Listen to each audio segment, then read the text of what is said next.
Saudara, mari kita membaca firman Tuhan dari Mazmur pasal 1 ayat 1. Demikian firman Tuhan. Berbahagialah orang yang tidak berjalan menurut nasihat orang fasik, yang tidak berdiri di jalan orang berdosa, dan yang tidak duduk dalam kumpulan pencemooh. Mari kita berdoa. Tuhan, terangkan firman-Mu ini agar kami mengerti apa yang Tuhan kehendaki untuk kami jalani. Berkati kami dalam nama Tuhan Yesus. Amin. Seekor kerbau melihat kera yang sangat lincah melompat ke sana kemari di pepohonan. Kerbau ini memanggil kera itu untuk turun dan ia mengutarakan keluhannya. Hei kera, kakiku sering merasa lelah. Karena kakiku yang kecil ini setiap saat harus menyangga beban tubuhku yang tambun.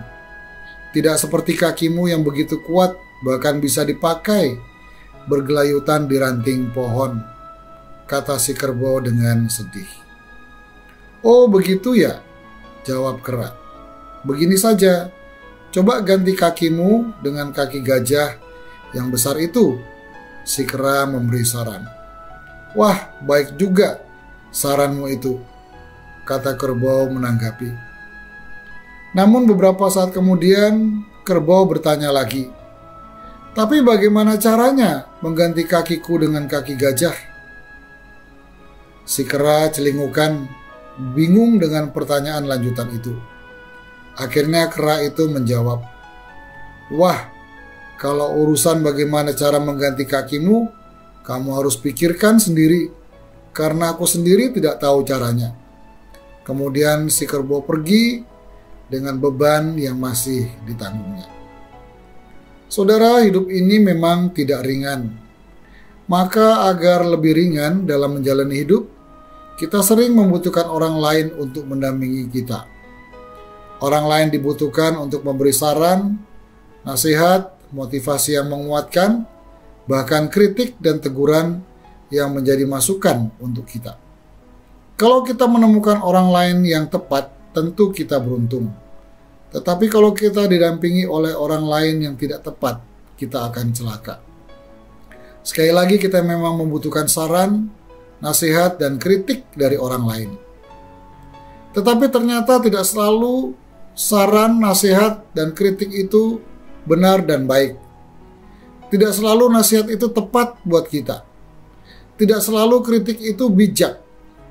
Tidak selalu masukan-masukan itu sesuai dengan kebutuhan kita. Bahkan tidak jarang, masukan-masukan itu justru menjerumuskan kita kepada kesulitan yang lain, bahkan menyesatkan kita. Karena itu kita tetap harus kritis menyaring setiap masukan yang datang kepada kita. Terlebih lagi, kita harus waspada terhadap sumber nasihat dan masukan-masukan itu. Firman Tuhan mengingatkan, jangan sampai sumber nasihat atau masukan-masukan itu adalah orang fasik yang tidak menghormati Tuhan, yang terbiasa hidup dalam lingkungan yang tidak sehat dan tidak benar. Kalau nasihat orang fasik yang kita dengar dan kita ikuti, pastilah kita tersesat, lalu kita dibawa kepada kesulitan lain. Bahkan kita bisa melepaskan jati diri kita yang sesungguhnya, mirip seperti kera yang menyuruh kerbau mengganti kakinya dengan kaki gajah.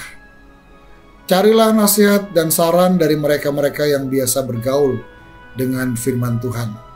Hidup dan bergaulah bersama mereka. Amin.